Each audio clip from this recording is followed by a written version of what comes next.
નવી દિલ્હી ખાતે national federation of cooperative sugar factories દ્વારા ડોક્ટર આંબેડકર ઇન્ટરનેશનલ સેન્ટર ખાતે ભારત સરકારના કેન્દ્રીય મંત્રી પ્રહલાદ જોશી અને કેન્દ્રીય રાજ્યમંત્રી શ્રીમતી નીમુબેન બાંભણિયાજી તથા ભૂતપૂર્વ કેન્દ્રીય મંત્રી અને ઋષિહુડ યુનિવર્સિટી હરિયાણાના કુલપતિ સુરેશ પ્રભુજી તેમજ હરિયાણાના સહકાર મંત્રી અરવિંદ કુમાર શર્માની ઉપસ્થિતિમાં સહકારી ખાંડ ઉદ્યોગ સંમેલન 2025 અને રાષ્ટ્રીય કાર્યક્ષમતા પુરસ્કાર સમારોહનું આયોજન કરવામાં આવ્યું હતું.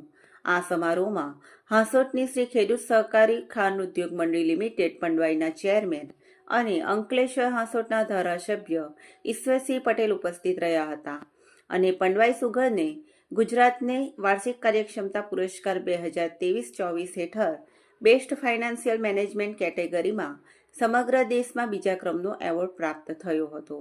ઉપસ્થિત મહાનુભાવોના હસ્તે સુગરના ચેરમેન અને ધારાસભ્ય ઈશ્વરસિંહ પટેલને એવોર્ડ એનાયત કરવામાં આવ્યો હતો. ત્યારે આ પુરસ્કાર સહકારી ક્ષેત્રમાં પારદર્શિતા, જવાબદારી અને મજબૂત નાણાકીય શિસ્તનું પ્રતીક છે.